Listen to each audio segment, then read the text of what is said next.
Nessa aula, vamos conhecer os possíveis conflitos de controle que ocorrem em uma microarquitetura pipeline e as técnicas para resolvê-los. Os conflitos de controle são causados por instruções de desvio condicional, back, e instruções de desvio incondicional, tipo jump. Vamos primeiro considerar os conflitos de controle causados por instruções de desvio condicional, como, por exemplo, um back. O resultado do desvio só será conhecido no início da quarta etapa do pipeline. Instruções logo após o desvio são buscadas antes do desvio ser resolvido. Ou seja, antes do momento do desvio ser definido, 3 novas instruções já foram buscadas. Uma se encontra inclusive no estágio de busca, ou outra já se encontra no estágio de decodificação e uma terceira já estará no estágio de busca dos operandos. Essas instruções deverão ser desconsideradas ou descartadas se o desvio ocorrer. Esse fato provoca uma penalização no desempenho do pipeline, em função do número de instruções descartadas quando o desvio ocorrer. Essa penalização pode ser reduzida com a antecipação de algumas operações realizadas pela instrução de desvio condicional para os estágios iniciais. Portanto, a maneira de se resolver isso é antecipar a resolução da instrução de desvio condicional para um estágio mais precoce possível. A microarquitetura pipeline completa, com recurso de adiantamento, forward, e de freio, stall, se encontra mostrada na figura desse slide. Ela ainda não está preparada com antecipação da resolução da instrução back para resolver o conflito de controle causado pela mesma. No slide dessa figura, observamos o exemplo da situação onde ocorre o conflito de controle. A primeira instrução é uma instrução back. Se o conteúdo dos dois registradores da instrução back forem iguais, essa instrução demanda que o processador salte para a busca da instrução da memória localizada no endereço 64 em hexadecimal. O resultado dessa comparação, assim como o endereço, só serão conhecidos no final da quarta etapa do pipeline. Enquanto isso, as instruções AND, OR, SUB já se encontram em andamento. Se o resultado do back for verdadeiro, todas essas 3 instruções anteriores precisarão ser descartadas.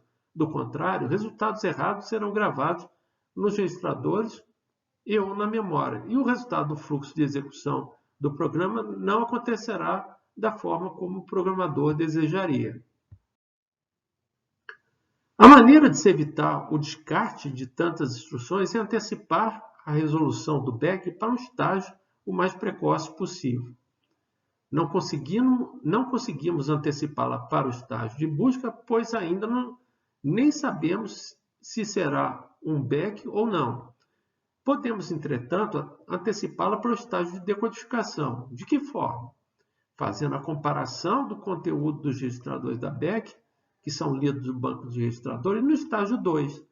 Nesse estágio, devo incluir um comparador de igualdade combinacional, como mostrado na figura, como uma caixa preta com sinal de igual no meio. A saída do comparador de igualdade, combinada em uma porta AND com sinal de controle indicativo de uma instrução back vindo da controladora, determina o sinal de controle do MUX responsável por selecionar qual valor será gravado no Program Counter. Nesse momento, já temos pronto na entrada de dados desse MUX o valor do desvio, se o mesmo ocorrer. Para isso, também temos que antecipar o cálculo do valor de desvio para essa segunda etapa esse segundo estágio do pipeline. Com a antecipação do back para o estágio de decodificação, é necessário somente descartar agora uma única instrução, se o desvio acontecer. Com isso, reduzimos a penalidade de desempenho do pipeline em um único stall, ou um único freio por um ciclo de clock. Nessa figura, são mostradas as modificações necessárias para o processador com pipeline lidar com uma nova dependência de dados, com uma nova dependência dos dados no estágio de decodificação, decorrente da antecipação implementada para satisfazer a instrução back. Se existir um resultado no estágio write back, este será escrito na primeira metade do ciclo e lido durante a segunda metade do ciclo. Por isso, não acontecerá nenhum rasa. Se o resultado de uma instrução na ULA estiver no estágio de memória, esse resultado poderá ser encaminhado para o comparador de igualdade através da introdução de 2 novos multiplexadores. Se o resultado de uma instrução na ULA estiver no estágio de execução, ou no estágio ou o resultado de uma instrução load-word estiver no estágio de acesso à memória, o pipeline tem que ser freado no estágio de decodificação até que o resultado esteja pronto. A função da lógica de controle de encaminhamento do estágio de decodificação é determinada por essas duas equações onde aparece o forward AD e forward BD. A função da lógica de detecção do stall para um branch é dada pela equação branch stall. O processador deve tomar uma decisão de desvio no estágio de decodificação.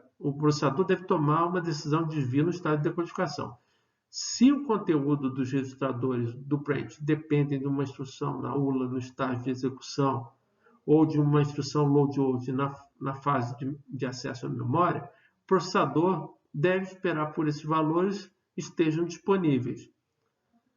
E, por fim, o processador deverá parar devido a um rasa de dados ou de branch sinalizado pela última equação mostrada nesse slide.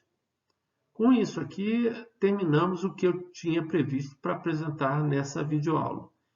Estude o conteúdo dela e esclareça suas dúvidas se as tiverem durante a sessão virtual síncrona.